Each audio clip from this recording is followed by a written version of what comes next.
Hello everyone, this is Caleb Simpson here from ZeldaDungeon.net, and you are watching our video walkthrough for The Legend of Zelda Majora's Mask.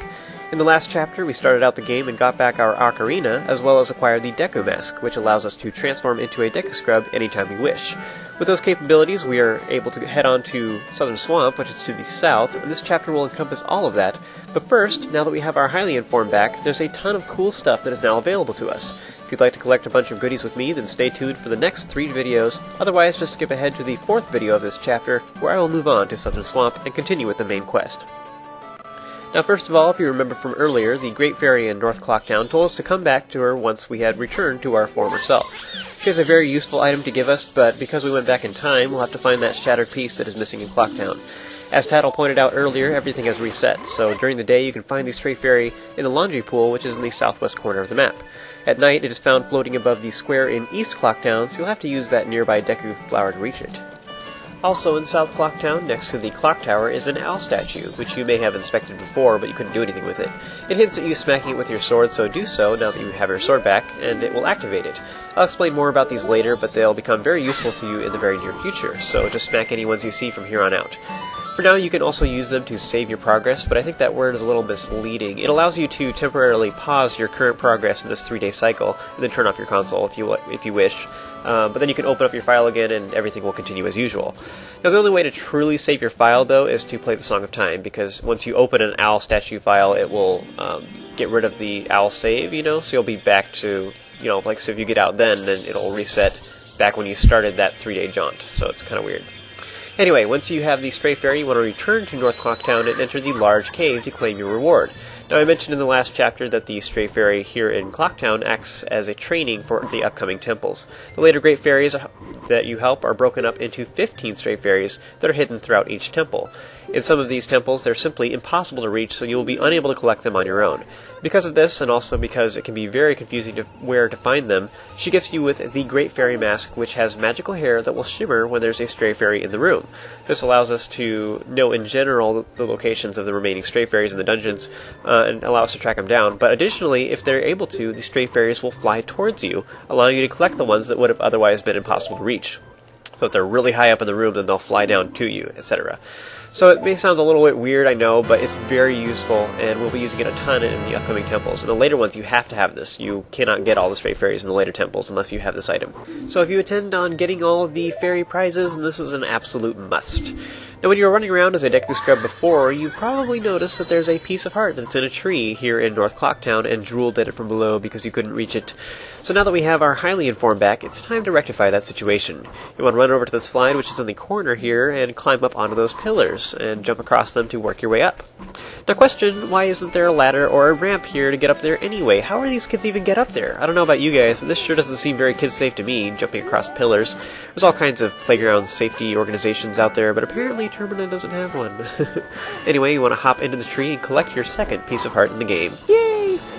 Next, you want to go ahead and press the Start button and go to your Mask subscreen. You can hover over the Deku Mask and press the C button to put it on that button. And then whenever you get out of your menu, you can press it to transform whenever and wherever you want. The first time you do it, you'll have to watch this kind of scary cutscene of Link transforming and screaming, but after that, you can simply mash the buttons to skip that frightening movie, which saves a lot of time. So from here on out, I'm just going to be double pressing that C button whenever I transform. So if you didn't purchase a map of Clocktown from Tingle in the last chapter, you should definitely shoot him down and purchase it for 5 rupees.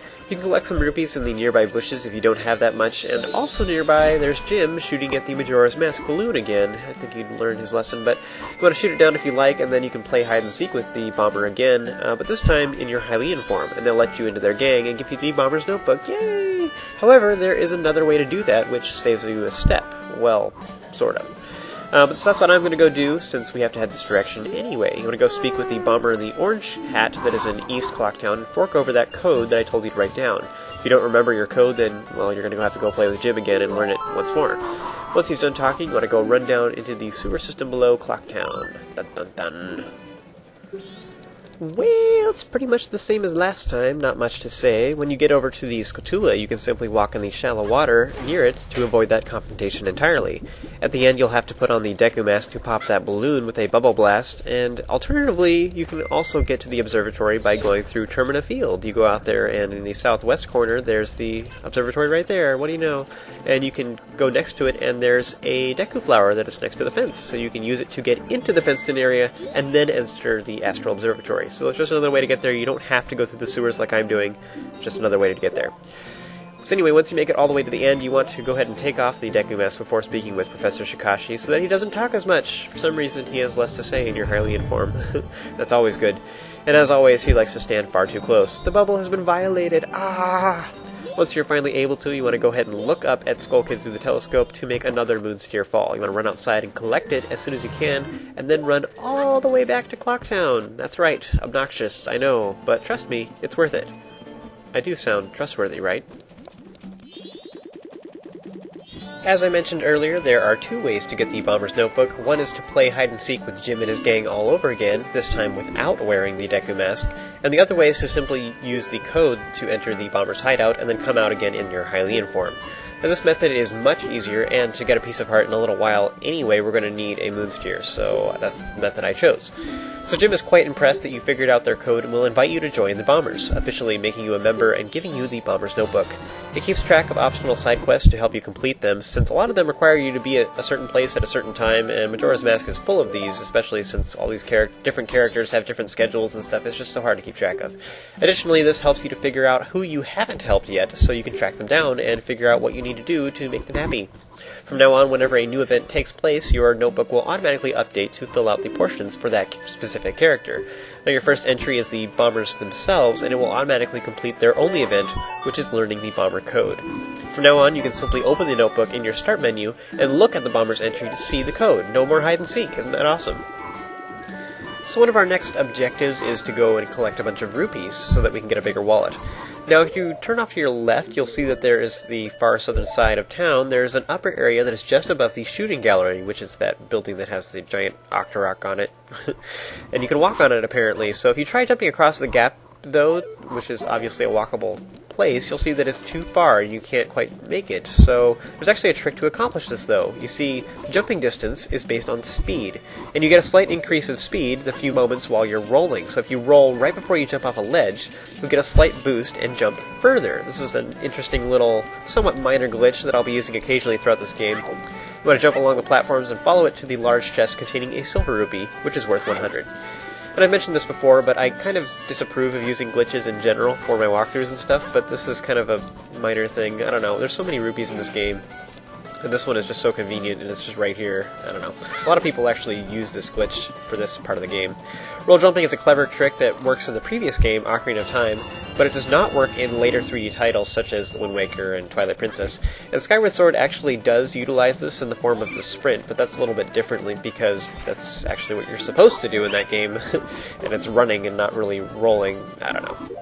Next up, in South Clocktown, you want to approach that yellow Deku Flower just like we did before and trade the Moon Sphere for the land title deed. And we actually are only interested in the paper, which will allow us to get a piece of heart later on. Once you have that, you want to head over to the bank in West Clocktown and empty out your wallet. After that, go ahead and speak with one of the guards in your Hylian form, and once they notice your sword, they'll let you out into Termina Field, where I will meet up with you guys in the next video. Woohoo!